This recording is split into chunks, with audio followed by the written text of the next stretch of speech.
é essa: seja bondoso.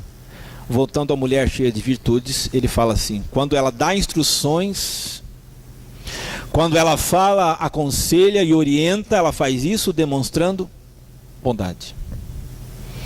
A bondade, queridos, é uma palavra usada lá em Gálatas 5, você sabe, né? Aliás, ela é mencionada quase que 2 vezes: benignidade e bondade, né? Até hoje não se sabe exatamente o que é benignidade e bondade, se as duas coisas são equivalentes. Alguns acham que a bondade é o que Deus tem, benignidade é o que o homem consegue fazer, adaptando a bondade de Deus ao dia a dia. Mas enfim, a bondade aparece na lista dos frutos do Espírito. E sempre que eu leio o fruto do Espírito, eu sempre tenho cuidado de saber que o fruto do Espírito ele não nasce naturalmente, né? Não é? Se é fruto espiritual, ele não é inato. Ninguém nasce bom. A gente aprende a ser bom com Deus. Lendo lá em Mateus 5 que Deus faz o sol nascer sobre maus e bons, justos e injustos. A gente não nasce bom. A gente tem que aprender a ser. Qualquer fruto do Espírito não é uma coisa automática. Ah, eu me converti e automaticamente veio tudo isso. Não. É um trabalho de tornar-se, não é? O imperador Marco Aurélio, lá no mundo romano, ele usou a palavra para descrever Deus, claro que fazendo aqui uma ressalva, né? Os gregos eram politeístas, mas ele dizia: só Deus é bom. Isso fez um eco com Jesus, né? Jesus falou lá pro rapaz, falou: bom mestre.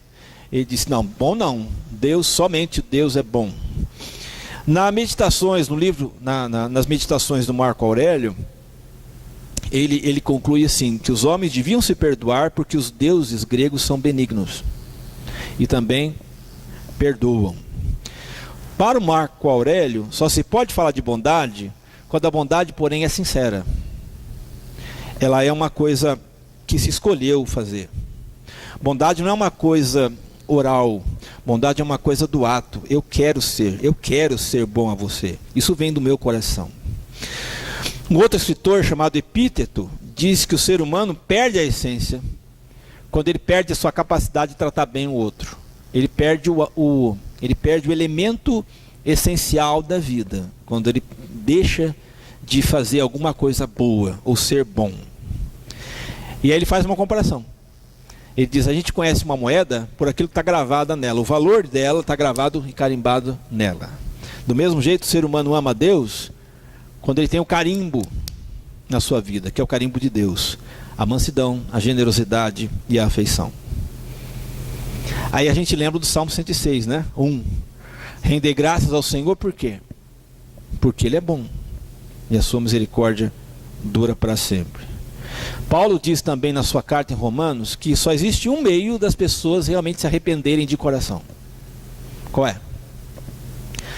Ele diz, Romanos 2,4: ignorando você que é a bondade de Deus que te conduz ao arrependimento. Quando você descobre Deus como bom e como alguém que só faz o bem a você, isso te impacta. Você não conhece isso. Você não conhece ninguém que faz o bem para você o tempo inteiro. Eu também não. Você não conhece alguém que perdoa você o tempo todo. Eu também não. Você não conhece alguém que releva sempre as coisas. Eu também não. Mas Deus, isso impacta. Há alguém realmente assim. Então Deus é bom com os justos e os injustos, Jesus diz. Essa mulher das virtudes do texto de Provérbios, diz Salomão que quando ela fala, quando ela ensina, quando ela admoesta, ela faz tudo isso, mas ela faz com bondade. E aqui, queridos, é uma coisa importante que a gente aprende. Não importa tanto o que eu falo, importa como. Eu posso admoestar, eu posso até corrigir alguém, eu posso até falar a verdade a alguém, e devo sempre. Mas a maneira como eu falo, a maneira como eu me dirijo às pessoas diz muito sobre o que tem aqui dentro. A maneira como eu falo.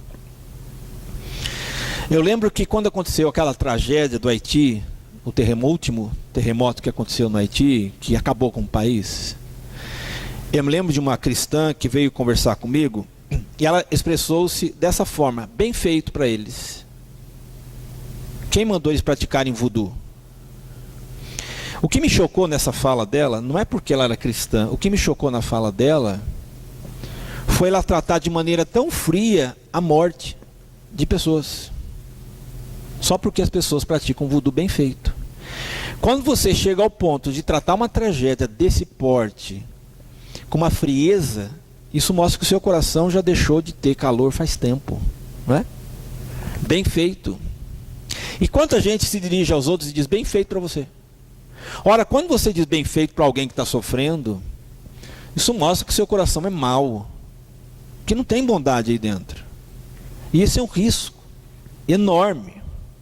As palavras de ódio mostram um coração intolerante. As palavras insensíveis mostram um coração que já morreu. Então, se a gente prestasse atenção ao nosso tom de voz, nós entenderíamos por que as pessoas andam se aproximando da gente ou se afastando. Já parou para pensar? Muitas vezes, por aquilo que você fala, pela maneira como você fala, você atrai ou você afasta. A Bíblia sempre diz que a gente tem que falar a verdade, não é? Sim, mas a Bíblia diz, fale a verdade em amor. É falar a verdade, mas falar a verdade em amor. Então não é porque você está certo em alguma questão com alguém que você tem o direito de ser rude. A verdade, ela é educada, ela não é grossa. Jesus sofreu, por exemplo, a rejeição do jovem rico, você sabe, né? Mas nem por isso, sofrendo a rejeição do jovem rico, Jesus mandou Jó para o inferno. Ele disse, olha, então vai para o inferno, você já ouviu a verdade? Não. O que a gente percebe é que o texto lá diz que Jesus o amou, lamentou a recusa e disse o seguinte, dificilmente os que amam as riquezas entrarão no reino dos céus. Só disse isso. E deixou com essa fala o jovem rico pensar na sua própria escolha. Falou a verdade, mas com respeito. A escolha é sua. Percebe? A pergunta é se eu sou uma pessoa que fala com bondade. Você gostaria de alguém te amar com bondade? A pergunta é, você é bom quando você fala?